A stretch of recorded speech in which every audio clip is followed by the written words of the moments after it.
Hey bestie! Hey everyone, it's your girl Hannah Esther, and it's been a few months since I actually filmed something and gave a life update. About half a year now, so gosh, I don't know where to begin, but long story short, I definitely veered off the path of growing in Christ. Going to church, I stopped doing that, and this video is definitely all about giving myself a do-over, starting fresh after losing myself in those 6 months. And it's pretty fresh. This decision is very fresh.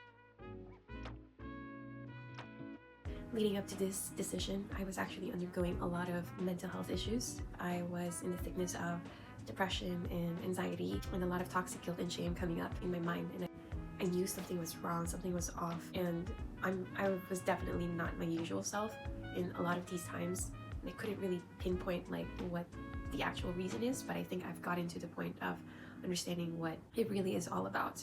And so I am gonna be making this video as a seal of the deal that this is the path that I'm gonna go forward to and move towards, in order for me to, it's like a promise to myself at this point, because I hope that somebody could resonate with this. If you're also have kind of like veered of course and you wanted to start again, you are not alone. There are people like me who also exist, and it kind of like reassures me that I'm also not alone in this kind of like experience as well. So I'm gonna just share a little bit more on how I went the other way. So pretty much for the last 6 months, I stopped going to church. I didn't really fellowship much with people who were really strong into being into Christ at all. Like, I was going towards just survival mode pretty much, and doing things with my own strength, deciding by myself what to do moving forward, having my own plans for myself. And I had to go through like a lot of major decisions.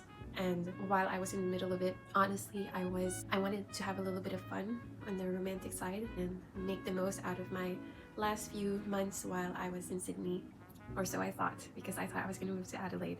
And so I have made some connections that existed, both organic and also online, that went, of course, organic. And I decided to actually stay in Sydney for the year 25, so I'm still in Sydney, and those connections kind of like pushed through, even though they were not meant to have pushed through. So or I was kind of like reaping the consequences of pushing through with those connections when they were not meant to last, and I should not have even entertained them in the first place.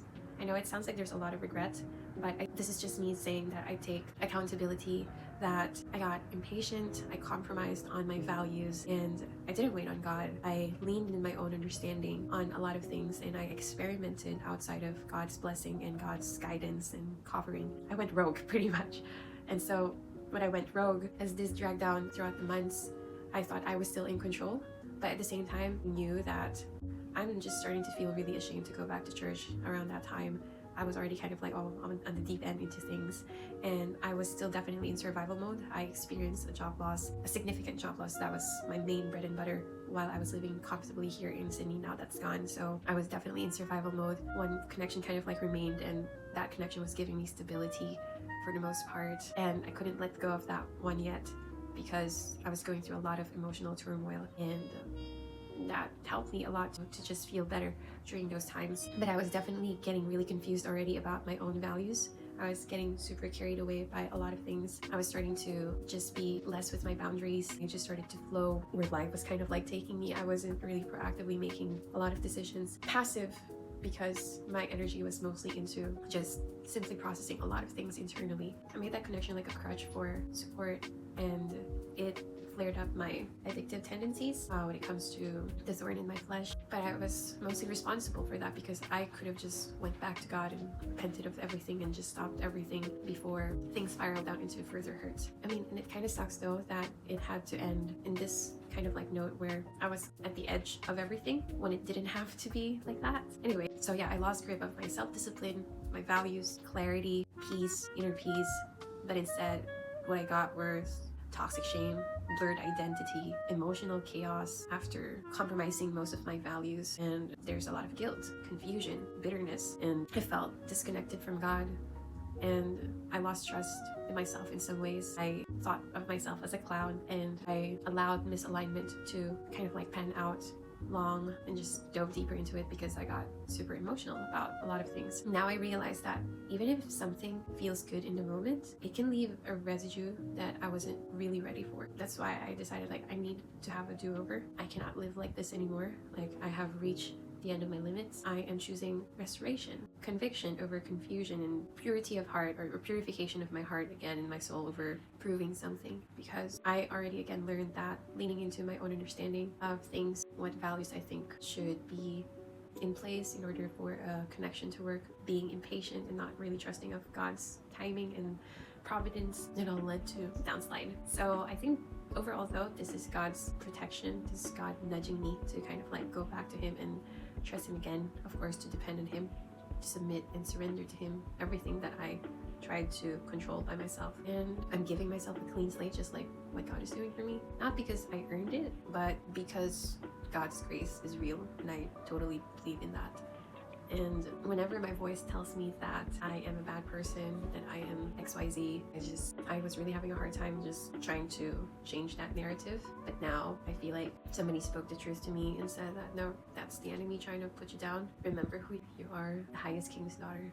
And he is always loving and forgiving. No matter what you have done, you can always go back to him and he will always love you and accept you as you are. And what you did wasn't like really being XYZ in your thoughts. That's just you being hard on yourself, and you could do better next time when it comes to dealing with your values. And so what I'm trying to rebuild now is definitely my boundaries again, my discipline, and my deeper love for God, faith-led living for sure. And I know that this is really deep down inside me. I don't want to perform physical intimacy without the proper relationship status or containment for that, which is, I believe strongly, marriage. And my body and heart are not for everyone's consumption, just for the experience. I don't need another character development at this point with another person, and I don't need that thrill again from another person.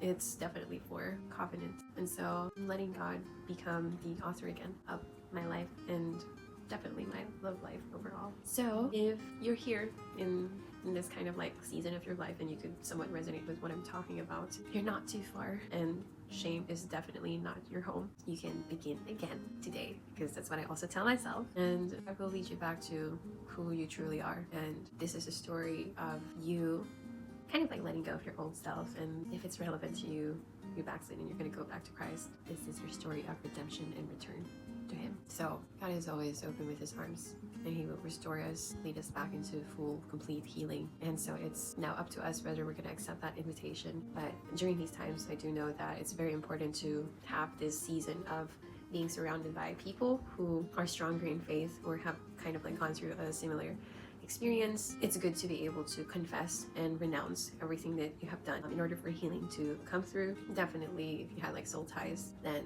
being able to renounce that as well would be very helpful in order for you again for the overall redemption and transformation. So hope is not lost overall. I am excited on how God's grace and love for me is going to turn this whole thing around for me. So that is my update. It probably sounds a bit vague and overall not very detailed, but that's the amount of information that I could give at the moment. And not gonna lie, just because I said this right now doesn't mean that I don't have bouts of attacks from the enemy of that shame and guilt. I still do every now and then, but actually even before I made this video, I had just one, but I'm just like speaking more life and positivity into it, so that I am protected. I am covered by the blood of God and Jesus, who died on the cross for me. And there's nothing more powerful than that. God's grace is more powerful than the thoughts that I probably have in my head.